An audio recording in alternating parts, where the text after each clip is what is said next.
அமெரிக்காவின் முன்னாள் அதிபர் டொனால்ட் ட்ரம்பை பாதுகாக்கும் பணியில் தனது நிறுவனம் தோல்வி அடைந்துவிட்டதாக அந்நாட்டின் ரகசிய சேவை இயக்குனர் கிம்பர்லி சிட்டில் ஒப்புக்கொண்டுள்ளார். ஜனநாயக மற்றும் குடியரசுக் கட்சி உறுப்பினர் இடம்பெற்றிருந்த மிகவும் சர்ச்சைக்குரிய காங்கிரஸ் விசாரணையின் போது சிட்டில் அவ்வாறு கூறியுள்ளார். பலத்த பாதுகாப்புக்கு மத்தியில் நடத்தப்பட்ட தேர்தல் பரப்புரையின் போது ஆடவன் ஒருவன் கூரை மீது ஏறி துப்பாக்கி சூட்டை மேற்கொண்ட சம்பவம் பெரும் கண்டனத்தை பெற்றுள்ளது. அதோடு அச்சம்பவம் நிகழ்ந்து 10 நாட்களுக்கு மேலாகியும் விசாரணையின் போது கேள்விகளை தவிர்க்க முயன்றதோடு பல முறை தெரியாது என பதிலளித்ததால் ஒட்டுமொத்த குடியரசு மற்றும் ஜனநாயக கட்சி உறுப்பினர்களின் சீற்றத்திற்கும் இலக்கானார் சிட்டில். இதனால் அவர் உடனடியாக பதவி விலக வேண்டும் என நெருக்கடிகள் தொடுக்கப்பட்டன.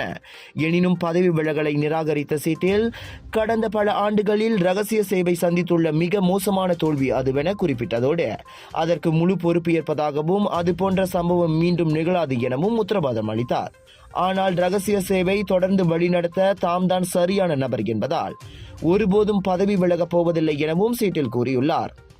முன்னதாக ஜூலை 13ஆம் தேதி பென்சில்வேனியாவில் ட்ரம்புக்கு எதிராக படுகொலை முயற்சி மேற்கொண்ட சந்தேக நபர் குறித்து ரகசிய சேவைக்கு 2 முதல் 5 முறை தகவல் வழங்கப்பட்டதாக விசாரணையின் போது சிட்டில் ஒப்புக்கொண்டார்.